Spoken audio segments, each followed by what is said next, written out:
3 kids, we used to spend, my husband would spend like a couple hours every month cutting the bottoms of these things off. Then they changed the recycling where we live, and they said, no, we're just gonna do containers.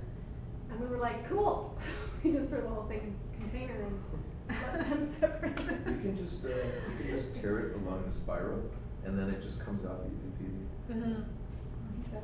Yeah, that's the thing is sometimes if you just give it thought, you can think like, oh yeah, I guess I could just separate these materials. Like someone just asked me last week, what do I do with a binder? Like is a binder recyclable? I'm like, yep, there's plastic, there's paper, and there's metal. You pull it apart and you recycle it that way. So a lot of people don't want to do that work, right? Like it takes 30 seconds with stuff. I know. Yeah, it comes down to the convenience thing, and that's another thing about the way that we've set up our culture too, is that people don't want to take the time to do those things. Talk about our government of Canada. I work at side door, and we kind of back onto a government building, and they have those giant recycling bins. And I went in after work one day. I don't know why we were like piling change together, and we opened one of those bins, and it was full of binders, like to go into the garbage, to go into a landfill. Like, and there wasn't just one; there were 10 of them. So we rescued as many binders as we could, but like. Wow. Cool. Yeah, so I have like 500 binders at home, but I mean, I don't know what I'm gonna do with them. But I mean, why would the government be so careless? Are they the ones advocating like, being environmentally responsible? Well, not if we're like the #1 wasters in the world. Yeah, you would hope so. And I mean, in an ideal world, they would be the leaders, right? They would be leading us. And we can do privately, we as individuals, we can do as much as we can, and we can talk about reduce, reuse, recycle. You know what? I've got my reusable bag, and I bring a reusable water bottle, and I, try not to purchase so much, all these sorts of things. But if you've got a government that's repealing environmental legislation left, right, and center, and the biggest producers of carbon emissions, like, it sort of feels futile sometimes, but that's why you get involved politically. That's me. That's my personal opinion, not my professional. It's just like why wouldn't they just donate that to anybody? A university, a public school. Yeah. Or file. Like, it was just disgusting. Yeah. The amount of waste. Yeah, absolutely. It's a good question. So some of these things that we already mentioned. Gum is another example. If you've got a coffee, there's a Van Hoot coffee cup. It's compostable. It's compostable. We had to dispose of it properly. If you've got coffee cups that have the grounds and the coffee still in it, the term we use is that it's contaminated, as in it's not recyclable. When you have, it's the same thing as when you have pizza boxes that have grease all over them, not recyclable. Really? Yeah, but how can you ever recycle pizza boxes? Yeah. You can't unless it has very little amounts of grease on it. Oh, I didn't know that. No, me neither. No, you can't.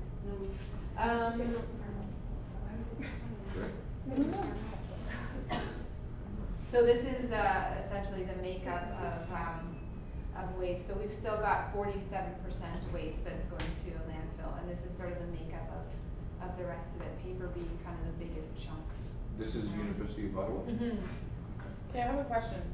If you have like a yogurt container, let's say, and it's a plastic container, so you can recycle it, there's still like a little contaminants in there. Rinse it out. Yeah, but like on campus, do you think anybody's gonna do that? I do it at home. But do you think people, like students, are gonna do that? At the diversion plant. I don't think they know. Yeah, Right. so, okay, so this is the thing, and this is actually another problem with this plastics company that I was telling you about, is that they're also saying, okay, we're getting a lot of food in the plastics and stuff like that. So, yes, we would hope that the students are doing the rinsing and that sort of thing, but if they don't, we're going to look at whose responsibility that is, if that's something that we have to do before we even ship it to the company, who also does their own cleaning before they compact it. Maybe if there's a sink beside, but now you're getting away. If there's a sink beside the recycling station to rinse it. It's not likely that a student's going to walk to the washroom, rinse it out, and then walk back to the recycling station. But if it's part of your culture, I'm going to hold you to that. Alright. Yeah, but it's not. We're the #1 wasters. a lot of people don't know Yeah, that could be part of an education program. Yeah, definitely. But another thing is that, like I live near Prescott, okay, like an hour and a half away. So our recycling and waste system is completely different than the city.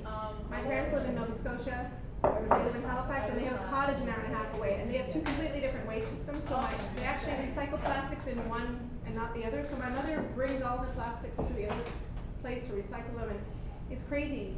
My mother's, she's really into recycling, which is great. But she'll do that. She'll drive all her plastics from Halifax to Lunenburg, put them in a recycle bin because they take them there. And then she brings all her whatever from Lunenburg to Halifax because they recycle it in Halifax, but they don't in Lunenburg. And it's nutty. Yeah, it's insane. And actually for this plastics company that we partner with, the plant that actually recycles them is in North Bay. So we have a partnership with them that we don't pay for the actual recycling, but rather the transport. But then it becomes a question of, okay, now there's the environmental footprint for the transport as well. Yeah. So it's tricky, but I mean, ideally we would have these sorts of facilities everywhere, right? But not much. So in terms of the places on campus that are producing the most waste, the residences are by far the biggest. They actually have their own contracts with different companies, and that's kind of probably some of the reason. There's a lack of education there. If you go into there, the signage isn't right. The bins are kind of all over the place.